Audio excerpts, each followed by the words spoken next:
giving you a demo of Windows Phone 8 on the Lumia 920 device. And actually, I'm going to cover two things today. The first thing I'm going to do is sort of recap and demo a bunch of the things that we talked about earlier in June that are behind Windows Phone 8. And I'm going to sneak in a couple of extra new things there. But the second thing I'm going to do is focus on a new area of innovation and show things that we haven't shown before related to the camera and photography. There's a number of cool things that fit terrifically with the Lumia 920, and we thought today would be a great day to unveil those. Now, I'm not going to go through and show all of the terrific new features in Windows Phone 8. We're saving that for a later date. But still, there's some pretty cool stuff to go through right now. So let me jump over here and grab my Lumia 920 and start my demo. So what I have here is the Lumia 920. This is my own phone. That what I'm going to do is take you through how I might personalize it for me. As Joe and Stephen both alluded to or mentioned, we intend for Windows Phone 8 to deliver the most personal experience that anyone can get on a smartphone. And one of the main ways that we're going to do that this year is through our evolution of the Start experience.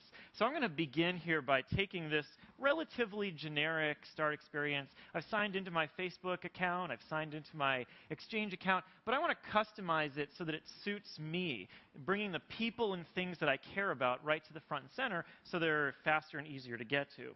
So the first thing I'm going to do here is go into the People Hub. And I'm going to find my wife. The top priority for me in my smartphone experience is having fast access to my wife, seeing what she's up to as she posts photos, as she sends me texts, all kinds of messaging. And then what I'm going to do is take both myself there at left and my wife. I'll press and hold here. I'm going to turn these into our new small size live tiles. That's new in Windows Phone 8. And then I'm going to take each of these and scooch them up a little closer to the top of the screen. I'll put myself right there. I'll grab my wife and move her up here. And there you go. So now I've got my own me tile handy. So if I want to post quickly to Facebook or Twitter, that's just a quick thumb press away. And now my wife is available and handy. That games tile right up there, I love playing games on my phone. There's a lot of games that I'm spending much time with. But I'm going to scooch it down here because what I want to do on my Start screen is really focus on people up at the top. So instead of the games tile, I'm going to grab my Photos tile here, which today is a large tile on Windows Phone 7, but now on Windows Phone 8, I can shrink it down to a medium size. And I'm going to scooch it up there, so I'm building this space at the top that I'm going to dedicate to the people that I want to stay in touch with. And now I need to fill in that black gap there, so let's go grab a couple more people. I'll go into the People Hub, touch the letter A here to get my picker by letter. Then I'm going to grab Terry Meyerson, my boss, pin him to start. And we'll go back here and grab Steve Ballmer as well, who we certainly wouldn't want to leave out of my personalized Start experience. So you can see here, obviously, Terry must be wondering what's going on with me. I've got missed calls from Steve. I've got new messages from Terry. Already the benefit of these live tiles, but let's scooch them up. And one thing that you might notice here is that these small people tiles, I see the photos that people are posting, but I also see the number of notifications. And you all are familiar with Windows Phone. We aggregate together things like your text messages, Facebook messages, Facebook posts, so that you have one quick place to glance at and connect with all the things that the people you care about are doing. So now, the top of my Start experience here really is dedicated to those humans in my life that I want to be in touch with, and I feel pretty good about that. So the next thing I'm going to do is focus on apps. As Stephen mentioned earlier, the Windows Phone app catalog has been growing really quickly. We're well over 100,000 apps. And as many of you probably are aware, a lot of the announcements that we made in June relate to our core technology. The Windows Phone 8 technology shares a common core code base with Windows 8. And one of the benefits of that technology change is that our app platform becomes much easier as an ecosystem for developers to target a really wide range of devices. So let me just take some apps. The first thing I'm actually going to do is grab a couple apps here that already exist in Windows Phone 7, because Windows Phone 8, of course, runs the Windows Phone 7 apps as well. So I'll grab Flickster there.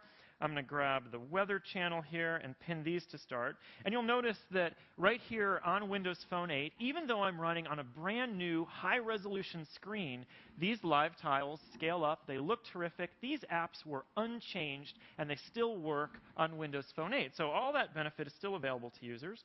And what I'm going to do here is I'll grab these and scooch them up. We'll get them up here so they're a little bit better in view. And then the last thing I'm going to do with apps is jump back over here and grab a CNN tile. One of the things that's cool about this, CNN has built an app, and what they're going to do as well for Windows Phone 8 is support some of the brand new platform extensions that are available as part of Windows Phone 8. So here I can take this CNN tile, for example, and turn it into the new extra large size, which is incredibly handy for me as a guy who really wants to follow the news and see what the top headlines are glanceably anytime I'm using my phone jumping to the start experience. So now you can see I've got at the top of my phone the people that I care about most. Right below it I've got some live tiles from the apps and third-party experiences that I care about most. And that's an example of how the platform, these live tiles of course, work not just on my Windows Phone 8 device but on my Windows PC as well.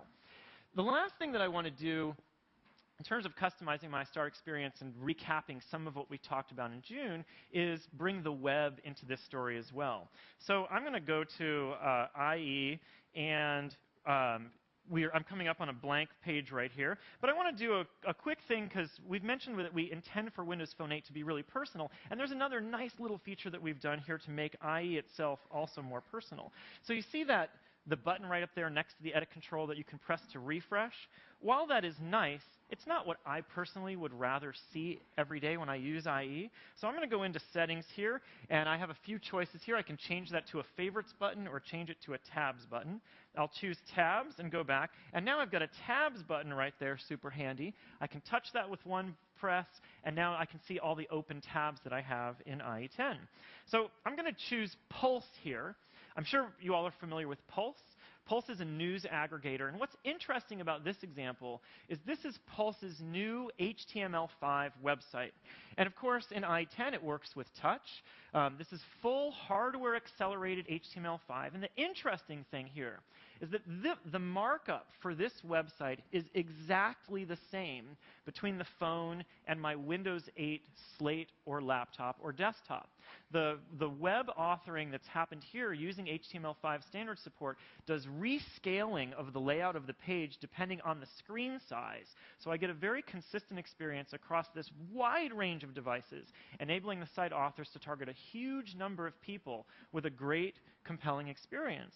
So rather than looking at food news, I'm going to use the Pulse HTML navigation here to choose the business news section. And you can see here it's a nice looking layout, fits here. What I'm going to do is actually pin that to my start experience as well. So I'll pull up the app bar menu, choose pin to start, and now I've got excellent HTML5 website right there as part of my customized start experience. So I feel pretty good now. I've got the people that I care about most, the apps, both some old apps and some new apps, and a website all building up this new, highly personalized experience for me. And what I want to do is something that's new, which we haven't announced yet. I want to share that with a bunch of my friends. So I'm going to use one of the new features in Windows Phone 8, and I'm going to press the power and home button here. We'll just press there. You heard that sound. You saw that flash. And up on top it says, saving to screenshots. So Windows Phone 8 now supports screenshots. I know some of you bloggers out there have been waiting, wondering when this feature will be available. Well, here it is. And just to show you how the task completes, I'll go into my Photos hub, where I'm going to spend some time because I want to really get into some of the new photography things that we've done in Windows Phone 8. I'll go into my Albums view, and you'll see there's my camera roll, my saved pictures. I've got all my SkyDrive and Facebook albums in here, so they're super easy to get to. And here is my screenshot list. I've got a bunch of screenshots. Here's the one I just took. And now for me, sort of a historic moment, I'll go into Share. Lots of ways I can share. I can share via tap and send with NFC. I could share via Facebook, OneNote. What I'm going to do is take this and post to Twitter, first ever WP8 public screenshot. Whoops. There we go, and we'll post that to Twitter. Twitter is confirming that it should use the photo that's stored on SkyDrive, so I'm going to say OK. That photo is now published to SkyDrive. I've now tweeted out to all my followers on Twitter my own personalized start experience. And one of the things that we tried to capture here was a number of these customized start experiences to give you a sense for how widely Windows Phone can cover the interests and desires of people who are obviously all very different. So there's my customized start screen. Here's another example we made that's a lot more sort of simple and direct, reminiscent of the Windows Phone 7 visual look and feel with a focus on the